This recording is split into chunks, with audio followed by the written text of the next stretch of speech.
আসসালামু আলাইকুম ওয়া ৰাহমাতুল্লাহি ওয়া বাৰাকাতুহু।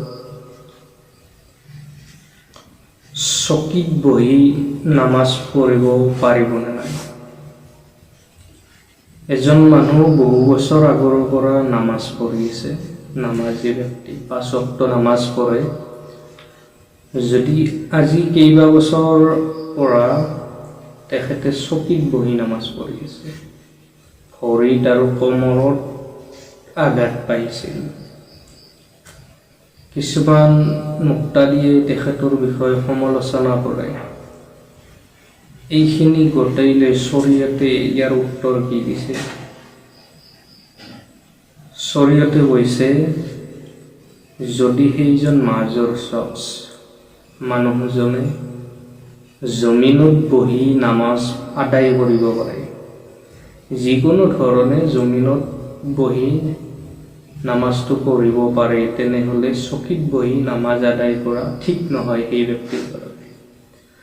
আৰু যদি এনেকুৱা মাজুৰ হয়, তেখেতে জমিনত বহিবও নোৱাৰে, তেনেহ'লে চকীত বহি তেখেতে নামাজ আদায় কৰিব পাৰিব, কোনো ক্ষতি নহয়।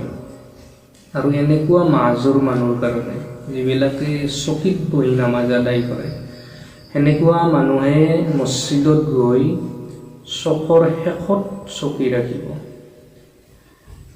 যেতিয়া জামাত আৰম্ভ হ'ব, তকবীৰ ক'ব, তেতিয়া মানুহবিলাকে যেতিয়া খাৰা হ'ব, কাটৰাত খাৰা হ'ব, তেতিয়া যিমানলৈকে মানুহ যায় সিমানলৈকে আপুনি তাত চকী ৰাখি নামাজ আদায় কৰিব পাৰিব। যদি 5 জন মানুহ আছে, মছজিদটো বহুত ডাঙৰ হয়, তেনেহ'লে আপুনি একদম চকীখন চফৰ আশীটোত ৰখাৰ হুকুম কৰা নাই।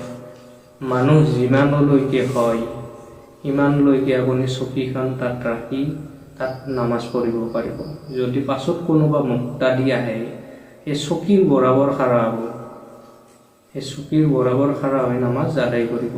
আৰু যিবিলাক ব্যক্তিয়ে এনেকুৱা মানুহৰ বিষয়ে সমালোচনা কৰে, সেইটো মুনাচিব নহয়, মানুহৰ বিষয়ে সমালোচনা কৰিব নালাগে।